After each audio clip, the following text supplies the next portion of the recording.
बिस्मिल्लाहिर्रहमानिर्रहीम। हज़रत सईदा सलामुल्लाह अलैहा का किरदार पूरे आलम को ज़हूर की तरफ लेके जा रहा है। जितना यहाँ दर्क हो गया उतने मामले आपको खुलते चले जाएंगे। उसकी छोटी सी मिसाल आपकी खिदमत में अर्ज़ करूँगा। बहरहाल गुफ्तगू में मुक़दमाती है मेरी आज की। हज़रत सईदा सलामुल्लाह अलैहा, मैंने जैसे बात किया कि हम भी बिल्कुल वैसी जैसे बहरहाल एक आम आदमी देखता है, अहले बैत के मानने वाले हैं, पंजतन पाक हैं, कुरान इनकी खुसूसियात बयान कर रहा है। हदीस किसा के अंदर ये अहले किसा हैं, वालदा हैं हसन हुसैन की, मौला कायनात की ज़ौजा हैं। ये वो सारी चीज़ें जो कि हम बचपन से इन सारी चीज़ों को दर्क करते आ रहे हैं, उस तरीके से पहचानते हैं। लेकिन कायनात में इसके क्या असर हैं हमें नहीं पता।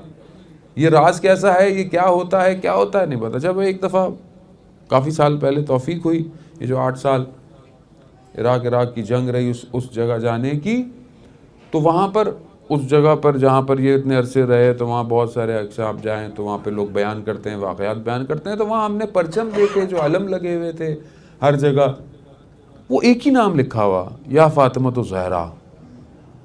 हमने उससे पहले इतने परचमों पे या अलम पे ये नाम नहीं देखा था। तो हमारे यहाँ बहुत हुआ, या अबुल फजल अब्बास होता है या अब्बास अलमदार होता है, वही परचम होते हैं। अब माशाल्लाह परचमों के अंदर माने खेज़ जुमले आते जा रहे हैं, या मेहदी अदरिकनी आ रहा है। ये पहले इतनी चीज़, कुछ सालों पहले इतनी चीज़ आम नहीं थी। वहाँ सिर्फ मैंने एक ही नाम देखा, या फ़ातिमा तो ज़हरा सलामुल्लाह। तो मेरी समझ में नहीं आया कि बहरहाल अपनी जो इंसान की इदराकात होते हैं उसी चीज़ में। लेकिन वहाँ जो रावी था जो बयान कर रहा था बातें, कि हमारे जितने भी बड़े ऑपरेशंस थे उन सब का जो कोड वर्ड था वो या फ़ातिमा था। वो यहाँ तक भी चलें था, लेकिन क्यों था, वजह क्या थी? तो शहीद बुरौनसी का वाक़या है और बाकियों का वाक़या है कि एक किसी ऑपरेशन में कासिम सुलेमानी ने भी इसको कोड किया एक जगह पर, कि हम एक जगह इतने फंस चुके थे, हमें रात की तारीकी में तय करना था, किसी को नहीं पता था, बहुत राज बहुत तरीके से अंधेरा था, दोनों तरफ पहाड़ियाँ थी, जवानों ने गुजरना था रात की तारीकी में, और ये स्टेप इतना राज में था कि किसी को नहीं पता चलना। रात को चलना शुरू हुए, अचानक से हमारा ये राज खुल गया, दुश्मन ने फायरिंग शुरू कर दी, और अब सामने की सफ़ में 100 की तादाद में लड़का गिरना शुरू हो गया। मगर समझ में नहीं आ रहा कि ये आ कहाँ से रही है, क्योंकि हमने जितना भी पूरा उसको चेक किया था अपने हिसाब से, हमें वो जगह, वो पॉइंट नहीं मिल रही थी कि जिस पॉइंट से ये हमारे ऊपर हमला हुआ है। वहीं पर एक कमांडर कहता है, मैं सजदे में गया कि परवरदिगार, ये खामखा मर रहे हैं, ये नहीं कि नहीं खूब आमादा होकर लड़े मारे, ये गुजर रहे हैं, ये खामखा मर रहे हैं ये। तो आवाज़ आई, सर को उठाओ।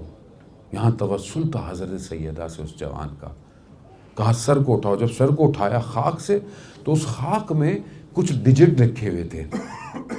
उसने फ़ौरन पेश किए वो डिजिट। असल में वो डिजिट उस मारने वाली जगह का हिंसा था, नंबर था, कि इस डिजिट पे कन्वर्ट करके इस एंगल पे मारो। जैसे ही मारा गया, दुश्मन को वहीं जाकर लगा, और इतना वो परेशान हो गए कि ये राज तारीख की अंधेरे के अंदर कैसे पता चल गया कि मखसूस मकाम पे जाकर इन्होंने उस नुक्ते पे जाकर मारा है। तो समझ में आया कि कायनात का राज या फ़ातिमा क्यों है। ये दकीक जाकर, यानी एग्जैक्ट जाकर उस पॉइंट पे लगता है। तो फिर मुझे समझ में आया कि अभी रिसेंटली होने वाली अमलियात, जिसे अमलियात कासिम सुलेमानी नाम दिया गया, उसका कोड या ज़हरा था, और जाकर एग्जैक्ट अपनी जगह पे लगा कि दुनिया परेशान हो गई है, के पास क्या है कि जिसने सारे सिस्टम को जैम कर दिया।